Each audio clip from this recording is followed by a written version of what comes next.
Beloved, we come before the text this day with a question laid upon the altar. The question is this: YHWH, give us the latest Bible prophecy news on the Iran, Persia, Elam, and Edom war for this day today. And the first word the Father places into the camp is Genesis chapter 34, verse 20. Hamor and Shechem his son came to the public meeting place of their city, and spoke with the men of their city, saying, These men are peaceable with us, so let them live in the land and trade with us. Hear what this verse says. Men come to the gate and declare peace. They offer trade. They offer coexistence. But the reader of Genesis knows what followed that declaration. The peace was a covering over violence. The trade concealed the sword. And so it is on this day. A ceasefire was proposed by mediators. They carried it to the gate, and both sides have declared it dead. The language of Hamor echoes through every diplomatic channel. These men are peaceable with us. Let them live in the land and trade. But the chariot is still being washed in the pool. The dogs are still licking the blood. The peace at the gate is not the peace of the covenant. For 1 Kings chapter 22, verse 38 tells us, And one washed the chariot in the pool of Samaria, and the dogs licked up his blood, and they washed his armor, according to the word of YHWH that he spoke. 13 consecutive nights the strikes have fallen upon the land. Command centers, drone storage, coastal surveillance, maritime capabilities. The chariot is active. The blood is real. American service members have fallen. And the text closes with the governing clause that rules over every human calculation. According to the word of YHWH that he spoke, this is not chaos. This is the outworking of a spoken decree. The prophet spoke against the king at the gate, and the chariot came back empty. The word does not return void. And then the draw places before us Revelation chapter 16, verse 12. And the sixth poured out his bowl upon the great river, Euphrates, and dried up was its water, that prepared might be the way of the kings, those from the sun's uprisings. The Euphrates is drying. The water recedes, and the way is prepared for kings from the east. Persia sits at the gate of the east.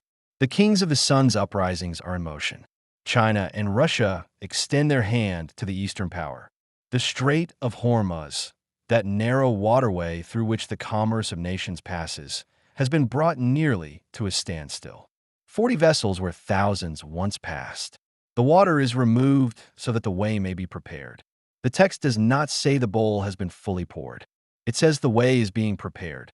The appointed season is being entered, but the fullness of what is prepared has not yet arrived. The timing thread runs through nearly a quarter of this draw. 1 Thessalonians chapter 5, verse 1 says, But of the times and the seasons, brethren, you have no need that I write to you. The times are known to the Father. The seasons are his. And Hebrews chapter 8, verse 10 declares, Because this is the covenant that I will make with the house of Israel after those days, declares the Lord. After those days. Not during. Not before. After. The covenant comes after the fire.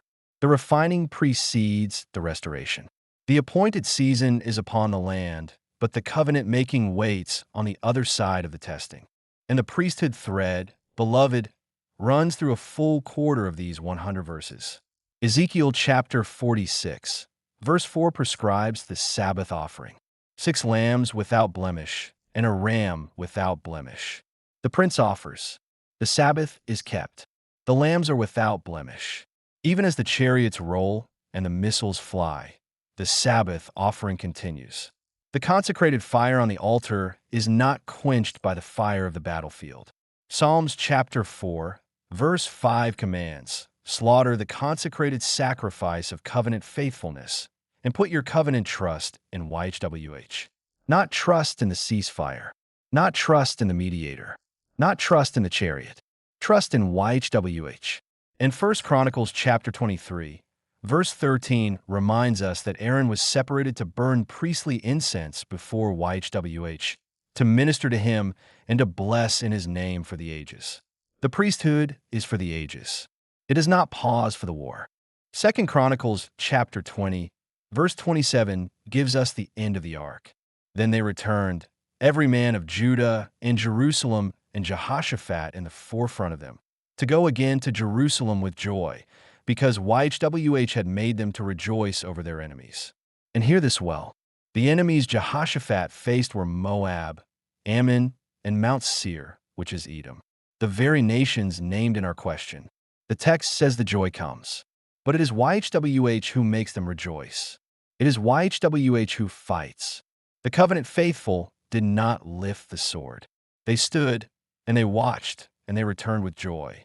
But the warning must be delivered whole, as Jeremiah delivered every word to Johanan. Micah chapter 3, verse 4 says, "Then will they cry to YHWH, but he will not hear them. He will even hide his face from them at that time, as they have behaved themselves ill in their practices. There's a time when the cry goes up and the heavens are brass." Deuteronomy chapter 7, verse 4 warns that the nostrils of YHWH flare and he destroys suddenly. And 2 Kings chapter 14, verse 3 names the insufficiency. He did what was right in the sight of YHWH, still not like David his forefather. The half measure does not satisfy. The right thing done without full covenant fidelity is named as not enough. The mathematical confirmation speaks plainly. The triple convergence standard fires at 6 and 2300 sigma discovery level. The guided draw E-value registers an extreme anomaly. All 6 convergence channels are active and the threshold is crossed. The polarity leans affirmative. The probability of yes stands at 94 and 0.7%. The Father is speaking. There's a prophetic word for this day. The signal is not noise. So what is the word for this day? The appointed season is upon the lands of Elam, Persia, and Edom. The peace declared at the gate is Hamor's peace, not YHWH's peace. The chariots are washed in blood according to the word that was spoken. The Euphrates recedes, and the way of the kings from the east is prepared. The covenant comes after those days, not during them. And the priesthood does not cease. The incense rises. The Sabbath offering continues. The covenant faithful stand at the threshold, eyes attending upon YHWH until he shows grace. Psalms chapter 123, verse 2 says, "Observe, as the eyes of slaves look to the hand of their masters, and as the eyes of a slave girl to the hand of her mistress, so our eyes attend upon YHWH Elohim until he has shown grace to us." That is the posture for this day. Not panic, not presumption, attendance, watching, waiting upon the hand of the master until he shows grace. In Psalms chapter 25, verse 21 closes the word, "Let integrity and uprightness preserve me, for I wait on you."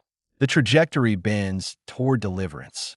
The return with joy over enemies belongs to YHWH's fighting, not man's. But the path runs through the fire of refining, not around it. The lead verse guards us. Hamor's peace was false. Test every peace offered at the gate. This is offered as facilitation of encounter with the word, not as the final voice. The direction belongs to the verdict and to the text. May the words be acceptable, upright, words of covenant truth. Selah. The verses drawn in this Shield 17.14 session were Genesis chapter 34, verse 20. 1 John chapter 3, verse 8.